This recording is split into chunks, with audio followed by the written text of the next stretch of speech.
A very warm 75th Republic Day to you all. Now, Republic Day parades are something we all look forward to. They're about showcasing India's cultural diversity and its military might. But today, we witnessed another aspect, Naari Shakti, or woman power.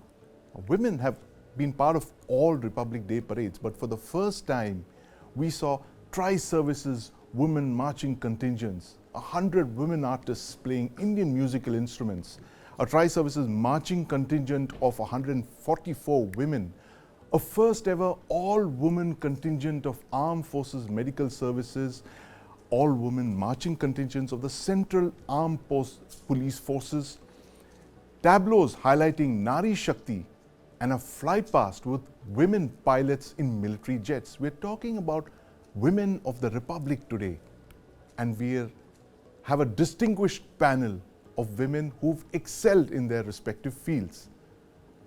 I'd like to welcome Advocate Rebecca John, screenwriter Advaita Kala, Archana Garodia Gupta, and squadron leader Deepthi Kala. And of course, my colleague Geeta Datta in the studio this evening. Welcome to the News9 Plus Show, ladies. I want to start by asking Advocate Rebecca, ma'am, what were your thoughts on the Naari Shakti aspect of today's parade? I think it caught all of us by surprise, and I think it's one of the best parades that I've seen in a long, long time. So I'll welcome all of you, and I'll greet each one, every Indian, a very happy Republic Day. It is a matter of great joy that there was a all women contingent marching through New Delhi today as part of the Republic Day celebrations. And it shows what a long journey this has been for women. From a time when no women were taken into the armed forces to today, where they were proudly displaying their skills for the country and the world to see. It's a moment of great pride and joy. So I was no different than any other viewer. I felt terribly pleased and happy and honored to witness something like that. Awesome. And Advaita, what were your thoughts on seeing the all-women marching contingents? I think that was such a different take on our traditional Republic Day parades that we've been so used to seeing. Absolutely. I think what a celebration for the 75th year of India's Republic Day and the Republic Day parade. And 75 years too late, I would say, but it's here and it's more than welcome to see women take to Kartavya Path, match strides in defense of the country, in patriotism. Our scientists, our women scientists, who are such an integral part of our defense, were also present there. And I'm just so happy because growing up as a little girl, I never saw women on the Republic Day parade unless it was dances or cultural things. That's so right. I just feel such joy for the little girls and the young girls of today who have watched this parade this morning and seen so many role models from all walks of life. And I think it's an incredible gift to the girls of this country on this 75th Republic Day. Incredible gift for the girls of this country. And Squadron Leader Kala, women have been in the services for over 3 decades. But it's only now that they're getting to command units. We saw the first woman commanding officer of a naval warship.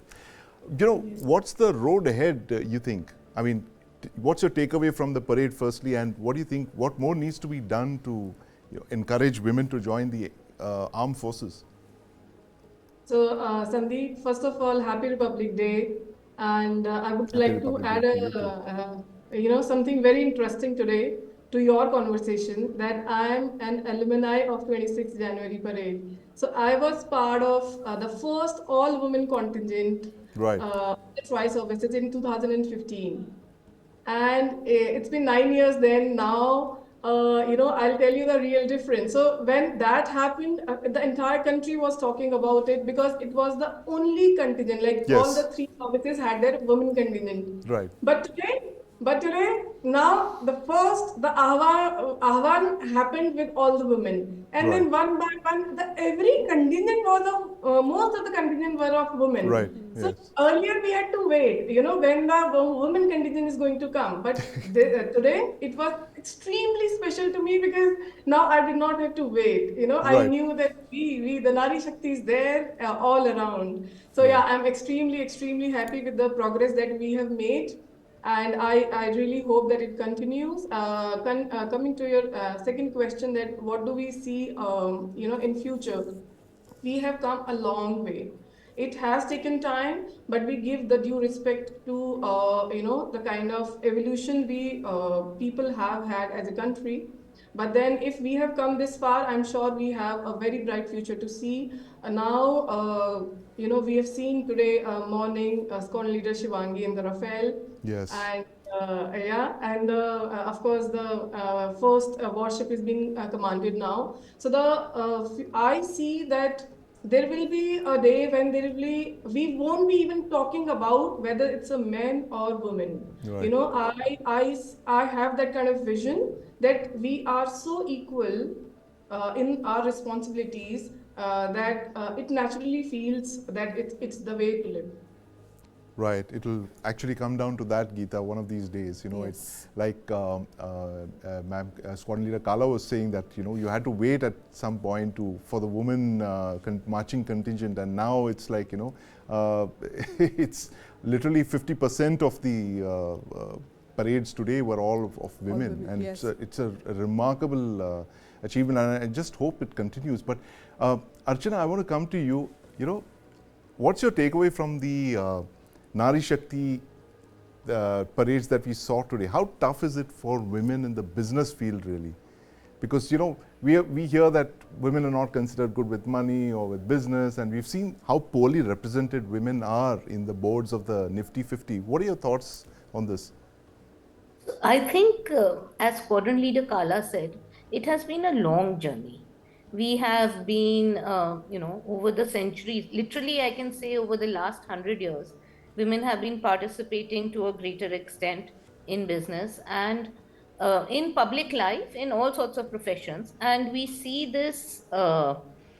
We are seeing it manifest itself, and at a certain point, when you have 1%, 2%, 3% participation, it's not visible, Right. but at a certain point it becomes visible, Yes. and then you have a critical mass, and then the process will not stop. Right. So we have seen it in the field of education, right? More than 50% of graduates, I Yes. think, Yes. in so many cases are now women. That is going to reflect in the work life. It is going to reflect in it's going to reflect in the professions. It's going to reflect in the army, Right. and hopefully soon, not very far away, we will see equal representation in all fields. Till then, we all have to work very hard that it keeps going in the right direction, and it Right. keeps moving faster and faster in that direction. Equal representation in all fields. And Rebecca, I want to come to you that about the legal profession. You're one of India's top lawyers. Now, the legal system is majorly male dominant. Women lawyers are just 15% of the enrolled lawyers. How does this, gender imbalance play out in courts? And what needs to be done to get more women into the legal profession?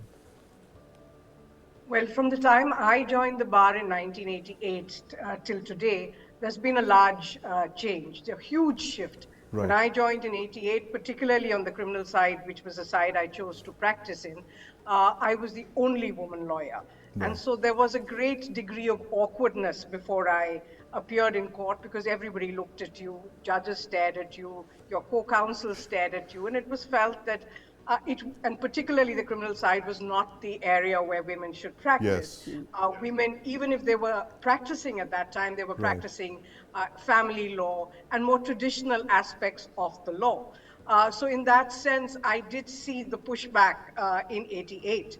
Today, I see a lot of young women Right. practicing in courts. Clearly, the number imbalance has gone, particularly in cities like Delhi. Right. But the test is, will they last the distance? Because this is a Yes. tough profession, Right. and it is male dominated. There is an imbalance, and therefore, if women are not given the environment Yeah. which empowers them and which gives them the space to practice as equal professionals, then Right. there will be a dropout rate. Right. And I see a lot of frustration in young women lawyers while they are making huge strides. I don't think we've still achieved the space Right. where particularly their male colleagues give them the respect and the space to practice as equals. It's been a long journey even for me. Right. But while I see increase in numbers, I hope to see qualitative change in the years to come. Right. News 9 Plus. Download now.